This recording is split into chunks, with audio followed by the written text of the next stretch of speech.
Alright, this is a video. We picked up a Ford Lightning just recently. Really been looking for one of these trucks for a long time. Always wanted one, but I'm too cheap to actually get one. So found this for a heck of a deal, and you'll see why in a little bit.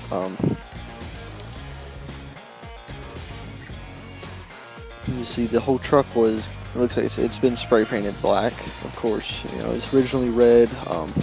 Most of the components are there. You can see, factory intake, everything's still there, which is good.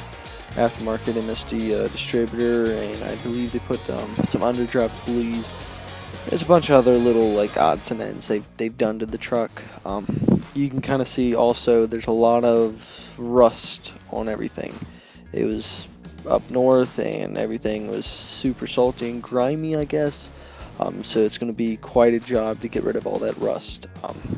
Going to have to replace the radiator support, fenders, everything. Everything's pretty shot. And you can also see they lowered this truck quite a bit. We're going to raise it back up to stock height and the correct suspension and stuff back in it, because it's almost undrivable with how low it is right now. But interior's decent. It's pretty good. The seats don't have any issues. Door panels, they pulled the speaker covers out of for some reason. Not sure why. I mean, maybe they wanted to look at those super cool, Advanced Auto Parts special speakers there. But it's pretty neat. There's a kicker subwoofer behind the seat there. It's decent sound system, honestly. Didn't realize these trucks had a console there in the bottom of the center seat either. I found that out and thought that was pretty neat. There's a couple other little Lightning specific stuff I've been finding out. Since I've never really owned a truck, I didn't know exactly what all went into to make them different. You can see we got the side exhaust and stuff on it. It sounds really good. Probably going to leave all the exhaust how it is, has the equal length tubular headers.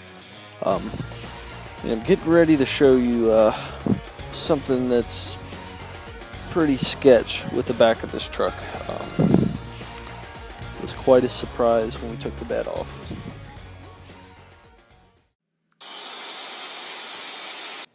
And this monstrosity you're about to see is what they did to lower the back of the truck. Yeah, just take it in for a second. Look at this real good, because it's pretty messed up. It looks like they had angle iron from Lowe's or Home Depot and just welded it on the top for whatever reason. Nothing on the bottom here where they cut it out around the axle.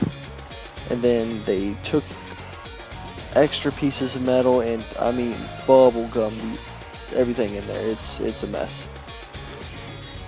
Honestly, have not seen something this butchered up. And then the shock mounts, look at this. Just take a second. Look at that. Take it all in. Bubblegum welds everywhere. And of course that's rusted out. So it's going to be a long road ahead to try to fix any of this. You can see, I don't know if it's a factory plate on the outside there or not. The inside, they used a piece of the frame they cut out and kind of boxed it. But none of the structural integrity is left of this frame. I mean, the sway bar is nearly touching the shocks there. I don't even know why they bothered putting it back in. They did an axle flip, so the axle's on top of these springs with some goofy cobbled up stuff there as well. So I'm sure the front has just as much screwed up stuff going on, but we're going to kind of do one piece at a time. So we had sourced, we got the rear section of frame from a used truck at the junkyard, and we're probably going to have to splice that into this frame. We're going to end up plating them and switching them out.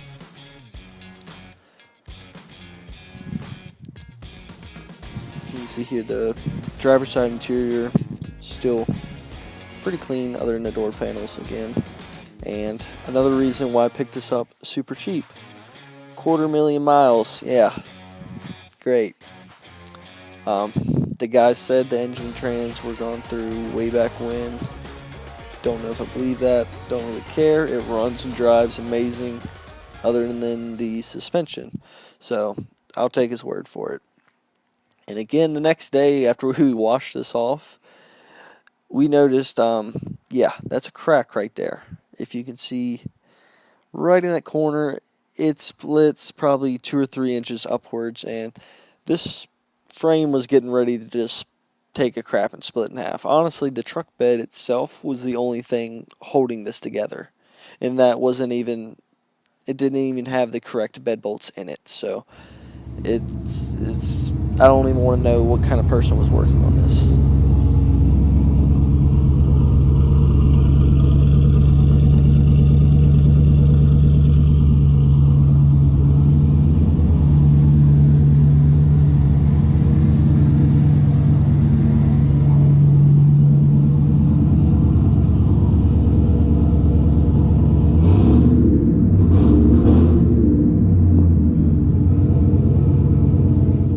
Alright, so we have the frame piece from the junkyard truck cut off, everything stripped off of it. I made a little box out of a leftover frame chunk and boxed directly over top of the rear end because we're trying to eliminate any twist or as much twist out of the frame.